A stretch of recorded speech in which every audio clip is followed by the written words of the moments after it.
Hello, denizens. I'm now going to attempt to review Bong Joon-ho's latest sci-fi movie, Mickey 17. There will be spoilers. As someone who has written screenplays, none of which have been optioned yet, I will be audaciously suggesting things that bothered me about the movie and how they might have been fixed.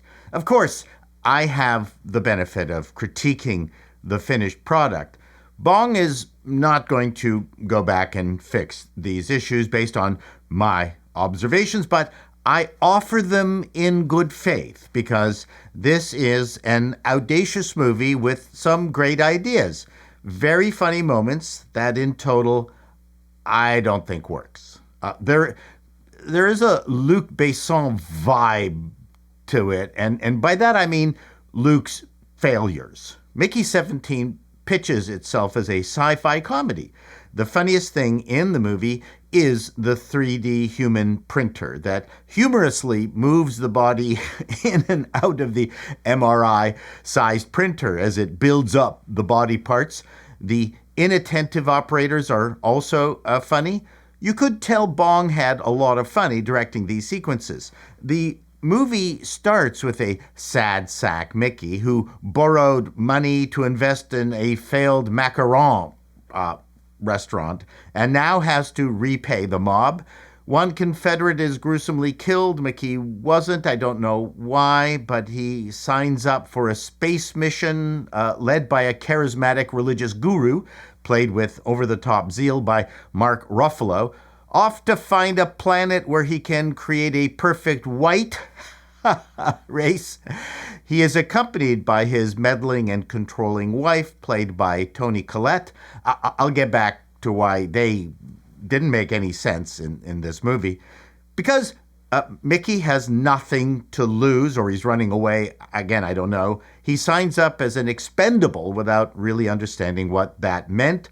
While the expendable cloning program had been canceled on Earth for, I guess, ethical reasons, Ruffalo's Kenneth Marshall, ultra white teeth and all, says being able to reprint an expendable would be helpful in dealing with unknown things, diseases, whatever, on the target planet. And they do go through a dozen or so Mickeys before finally finding a serum that lets everyone on the spaceship survive on the planet's surface without succumbing to the deadly pathogens that killed off in blood-vomiting fashion a whole bunch of Mickeys.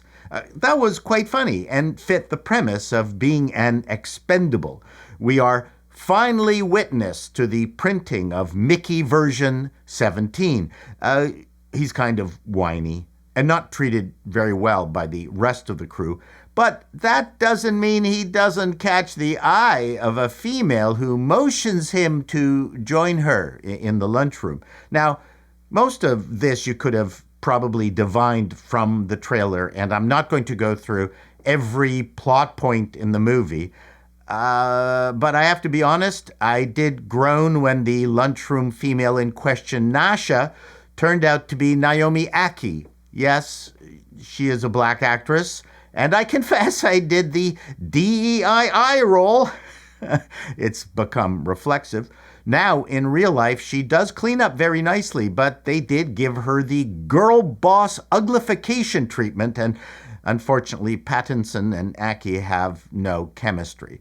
This is the kind of movie you need to partner up the male lead with a well-known female actress. Another ridiculous movie, The Gorge, only works because of the wattage of Miles Teller and Anya Taylor-Joy, their pairing.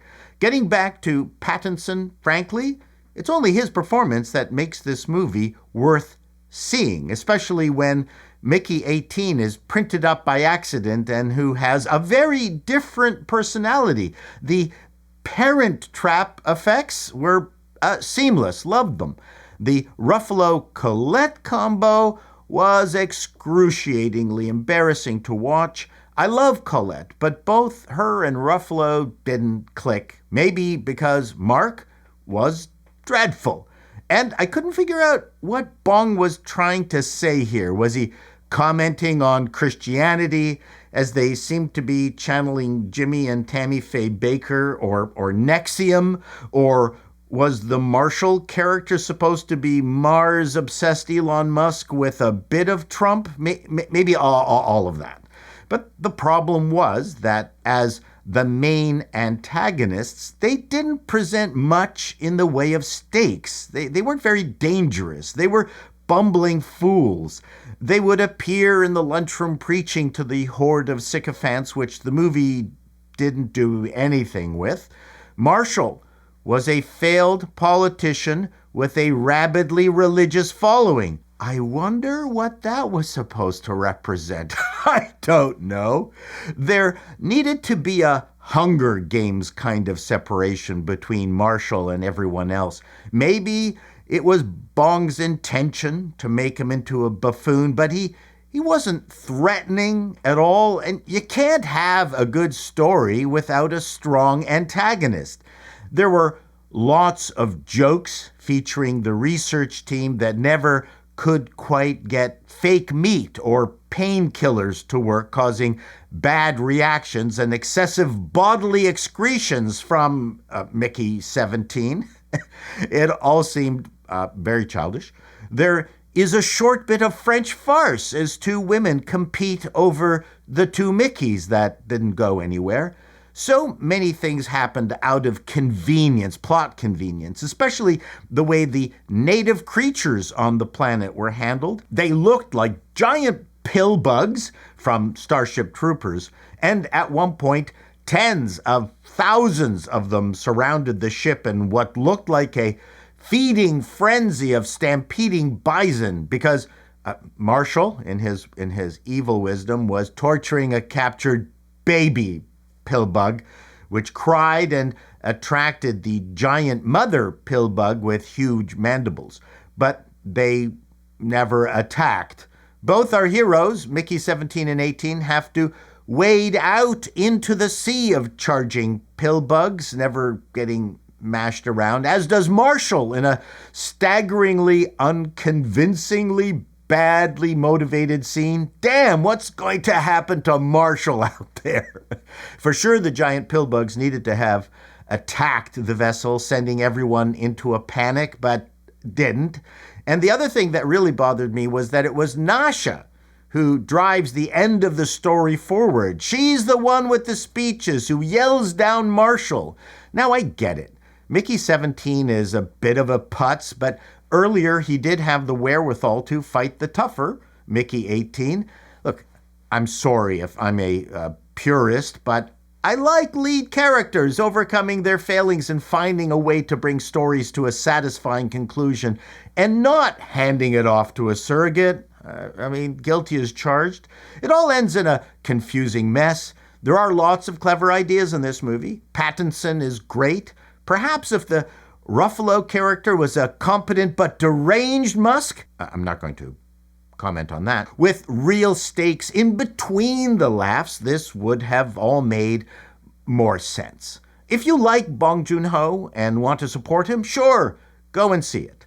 Mickey 17 made me feel the same way as watching Valerian and the City of 1,000 Planets.